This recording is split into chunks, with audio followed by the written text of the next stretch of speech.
Qadim zamonda bir boy bo'lgan ekan. Uning bir yaxshi, aqlli xotini bo'lgan ekan. Bir kuni boy xotiniga: "Davlatimni xo'p davr suryapsan-da. Mendan bo'lakka tekkaningda ne kunlarni ko'rarding?" debdi. "Yo'q", debdi xotin eriga. "Erni er qiladigan ham, qaro yer qiladigan ham xotin." Xotinining bu gapidan boy darg'azab bo'lib, uydan haydab yuboribdi. Qorong'i tushib qolgan ekan. Xotin yo'lga chiqibdi-yu, charchab bir daraxtning tagida o'tirib, tunni o'tkazmoqchi bo'libdi. Ancha o'tiribdi. Shu vaqt o'tin orqalagan bir yigit kelib, uning yonida to'xtabdi. "Hoy singlim", debdi o'tinchi. "Bemahalda yolg'iz nima qilib o'tiribsan? Uyingga borsang bo'lmaydimi?" "Uyim yo'q", debdi xotin. "Ota-onam juda yoshligimda o'lib ketgan", debdi. "Mening ham bir keksa onamdan bo'lak hech kimim yo'q. Men o'tin terib kun ko'raman. Yur biznikiga. Och bo'lsak och, to'q bo'lsak to'q yasharsan", debdi yigit. Yigit xotinni ergashtirib uyiga olib ketibdi. Xotin ko'rsaki, o'tinchining hovlisini ko'rib bo'lmas emish. Hamma yo'q o't, ko'pdan beri supurgi tegmagan, keksa onaning egnidagi ko'ylagi kir, yog' bosib ketgan ekan.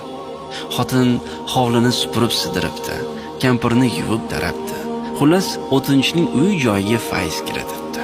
Buni ko'rgan o'tinchining bahri dili ochilib ketibdi. O'tinchi har kuni tergan o'tinni bozorga olib borib, 2 tangaga sotar ekan. 1 tangasiga yog', 1 tangasiga un olib kelar ekan. Ona bola atala qilib yeb kun ko'rishar ekan. Xotin o'tinchinikiga kelgan kunning ertasi o'tinchi o'tin tergani ketayotganida undan iltimos qilibdi: "Agar bugun ham 2 tangaga o'tin sotsangiz, 1 tangasiga ro'zg'or qiling, 1 tangasiga ipak bilan do'ppi tagi olib keling." Kechqurun o'tinchi xotini tayinlagan narsalarni olib kelibdi. Xotin ertasi kuni o'tinchi kelgunicha chiroyli do'ppi tikib bitkazib qo'yibdi.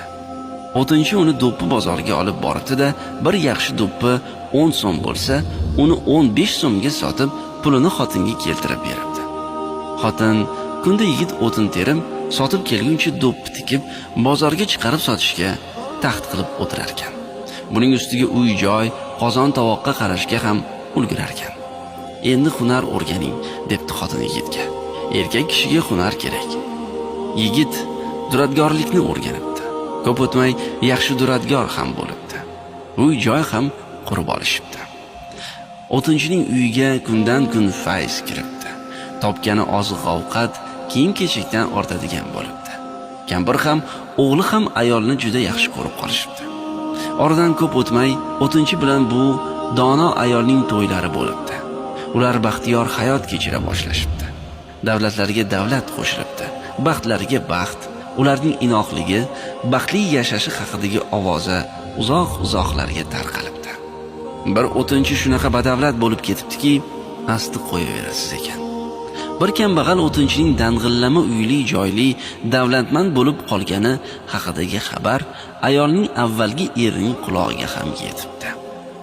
Olamda mendan boyi yo'q deb kerilib yurgan To'ymas boy bu gaplarni eshitib, o'z ko'zi bilan ko'rib kelish maqsadida o'tinchinikiga kelibdi. Ko'rsaki, ichki tashqi dang'illama hovli joy, hovuz atrofida gulzor, hovli yog' tushsa yalagudek top-toza. Lekin na xizmatchi, na bog'bon bor emish. Buni ko'rib boy juda hayron bo'libdi. Uni o'tinchining o'zi kutib olibdi. Yaxshilab ziyofat qilibdi. Boy o'tinchiligida xo'p mehmon bo'libdi. Keyin muddaoga ko'chibdi. Uning qanday qilib bunday davlatmand bo'lib ketganini so'rabdi. Nimasini aytay, debdi o'tinchi unga. Ota bobamizning erni er qiladigan ham, qaro yer qiladigan ham xotin degan gapi bor edi. Xo'p bilib aytishgan ekan. Erkak kishi bo'la turib o'tin terib sotib, bir qoshiq atalaga zor bo'lib kun ko'rardim. Uylandim. Xotinim uyimga fayz kiritdi. Aqlimga aql qo'shdi, deb xotinning xizmatlariga tan berdi. Shu payt boyning ko'zi derazaga tushibdi. Ne ko'zi bilan ko'rsinki, o'sha o'zi haydab yuborgan xotini hovlidagi gulzorda gul terib yurgan emish. Boyning rangi quv o'chib ketibdi. Xom kalla, nimalar qilib qo'yding, deb peshonasiga bir urdi. Alam va o'kinch bilan o'z yurtiga qaytib ketibdi.